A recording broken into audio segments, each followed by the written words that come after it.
মুহূৰ্তত লৈ আহিছোঁ এটা খুবেই গুৰুত্বপূৰ্ণ খবৰ। ৰাজ্যত আজিৰ পৰা নতুন SOP ঘোষণা কৰিছে। মিনি লকডাউন শিথিল হ'বনে নহয়, এই সন্দৰ্ভত 7 জুনত লোৱা হ'ব সিদ্ধান্ত।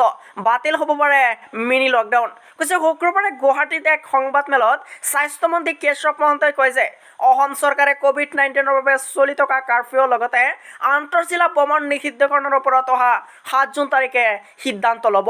বাতিল হ'ব পাৰে মিনি লকডাউন। মহন্তই লগতে কয় যে যোৱা পূৰ্বৰ তুলনাত কেইদিনত ৰাজ্যত COVID-19ৰ সংক্ৰমণ হ্ৰাস পাইছে, যাৰ ফলত ৰাজ্যৰ কোভিড পৰিস্থিতি কিছু উন্নত হৈছে। COVID-19 সংক্ৰমণ হ্ৰাস পাইছে, তুলনামূলকভাৱে মৃত্যুৰ হাৰো হ্ৰাস পাইছে। ৰাইজৰ এই সহযোগিতাৰ বাবে COVID-19 সংক্ৰমণ হ্ৰাস পাইছে। আমি আজি নিষেধাজ্ঞাবোৰ পৰ্যালোচনা কৰা নাই। পৰিস্থিতিটো বিবেচনা কৰি আমি 7 জুনত সিদ্ধান্ত কৰিম, মহন্তই এনেদৰে মন্তব্য কৰিছে। এই মুহূৰ্তত জনাইছোঁ যে এটা খুবেই গুৰুত্বপূৰ্ণ খবৰ। নতুন SOPত সামান্য শিথিলতা। 11 বজাৰ পৰিৱৰ্তে 12 বজালৈকে খোলা থাকিব দোকান পোহাৰ। 1 বজাৰ পৰা সান্ধ্য আইন আৰু কি আছে নতুন SOPত সবিশেষ জানক।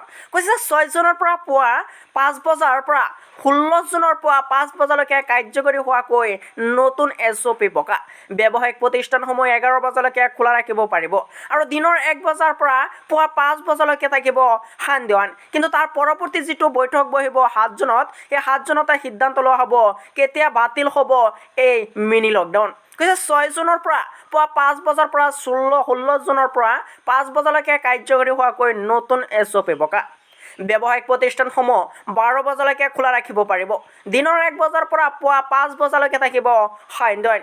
কৈছে 6 জুনৰ পৰা 16 জুনৰ পুৱা 5 বজালৈকে অন্য জিলালৈ ভ্ৰমণ বন্ধ থাকিব। সান্ধ্য আইনৰ সময়ছোৱাত জৰুৰীকালীন সেৱা অব্যাহত থাকিব আৰু চৰকাৰী বেচৰকাৰী কাৰ্যালয় 15 জুনলৈকে বন্ধ থাকিব বুলি জনাইছে